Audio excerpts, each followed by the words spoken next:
Sebelum melanjutkan, jangan lupa subscribe dulu, terima kasih. Bab 426, Keberadaan Si plus Xiao Fei. Treasure City, Taman Belakang Kastelan Manor. Pelayan Tan An dan seorang ahli alam suci Istana Manor, Li Feng, sedang bersantai di dalam paviliun batu, menikmati anggur dengan santai. Aku ingin tahu apa urusan penting pemimpin sekte yang harus melakukan perjalanan ke dunia kaisar perdamaian dan tidak bisa kembali dalam waktu singkat. Kata Tan An sambil jari-jarinya memegang cangkir anggur sambil bersulang. Li Feng juga mengangkat cangkir anggurnya. Dua cangkir berdenting dan kedua pria itu mendongakkan kepala, meneguk anggur itu. Li Feng menggelengkan kepalanya, masalah pemimpin sekte bukanlah sesuatu yang bisa diasumsikan oleh budak seperti kita. Ada rasa hormat dan kekaguman dalam suaranya. Kalau begitu biarkan Huang Xiaolong hidup dengan kesombongan selama beberapa tahun lagi. Tan An berkata singkat, lalu nadanya berubah, wanita itu, apakah dia benar-benar Si plus Xiao Fei? Putri Kekaisaran Buddha terberkati benua angin salju. Li Feng mengangguk, seharusnya tidak salah. Si Xiao Fei itu adalah kecantikan nomor satu di benua angin salju, kecantikan yang benar-benar menggetarkan hati orang-orang. Tuan muda tidak bisa disalahkan karena jatuh cinta padanya. Tan An berkata, lupakan tuan muda, bahkan aku merasa panas hanya dengan memikirkan wajahnya, senyum tipisnya, dan setiap gerakan kecilnya begitu memikat. Jika aku bisa berkultivasi ganda dengan wanita seperti itu semalam, aku akan bersedia melakukannya bahkan jika kultivasiku menurun. Li Feng tertawa terbahak-bahak, baiklah, karena tuan muda sudah menaruh minat pada wanita itu, kita tidak boleh menipu diri sendiri. Tan An menganggukkan kepalanya, mengakui suatu fakta. Tepat pada saat ini, suara dengungan dingin terdengar dari kehampaan. Suara itu datang terlalu tiba-tiba, membuat Tan An dan Li Feng khawatir. Siapa itu? Kedua pria itu melompat berdiri. Tan An dan Li Feng baru saja berdiri ketika seorang pemuda berambut hitam muncul, berjalan keluar dari kegelapan. Setiap kali pemuda berambut hitam itu melangkah, energi merah gelap yang menyelimuti tubuhnya tampak semakin gelap. Aura pembunuhan yang mengerikan merambah ke seluruh taman belakang rumah besar itu. Tatapan mata Tan An dan Li Feng menjadi berwibawa. Sungguh momentum yang kuat. Kekuatan pemuda ini jelas di atas mereka berdua. Namun, mereka berdua menenangkan diri beberapa saat kemudian sambil mengingat di mana mereka berada, Kastil Manor. Hal ini membuat keduanya tenang.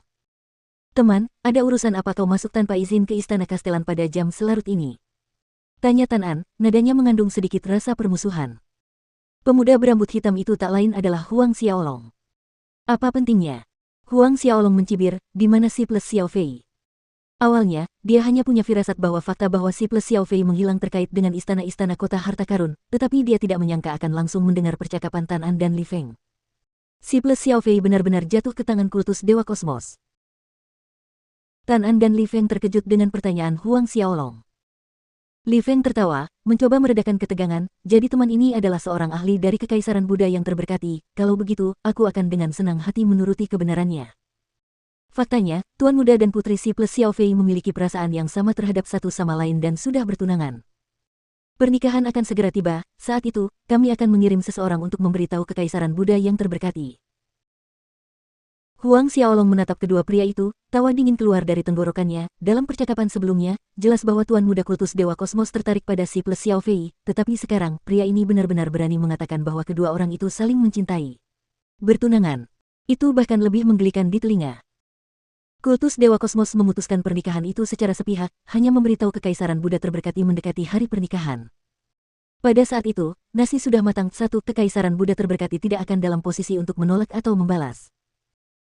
Dari aspek lain, dapat dikatakan bahwa Kekaisaran Buddha yang terberkati tidak terlalu penting di mata kultus Dewa Kosmos.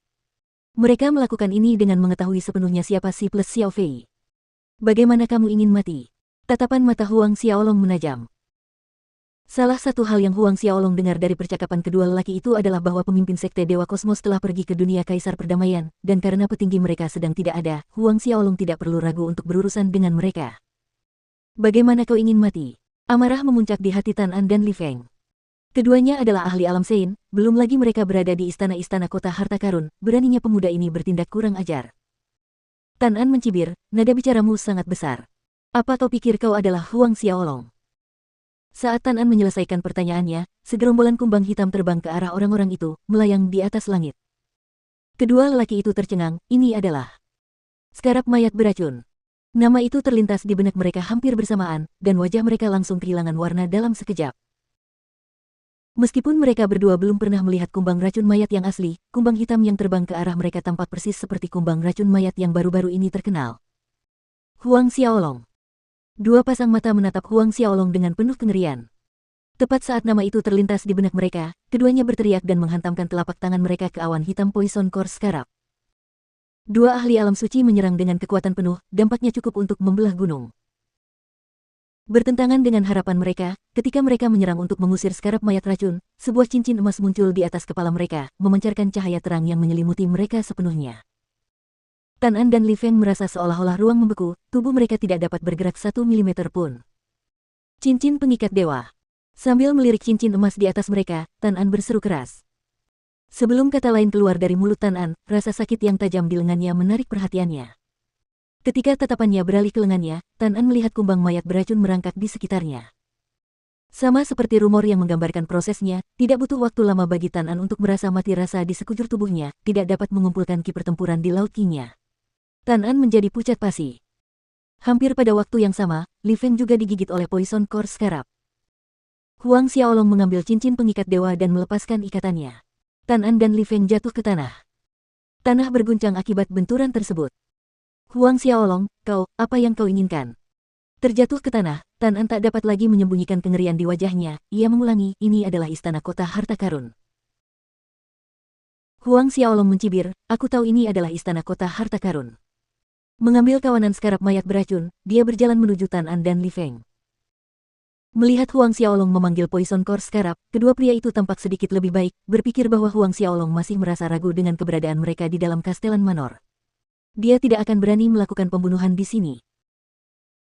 Sementara mereka berdua memikirkan cara untuk menunda lebih lama lagi sampai para ahli kultus Dewa Kosmos menyadari apa yang sedang terjadi dan bergegas ke sana, mereka melihat pupil mata Huang Xiaolong tiba-tiba berubah menjadi ungu ketika dua karakter jiwa terbang keluar dari matanya langsung ke pupil mata Tan An dan Li Feng.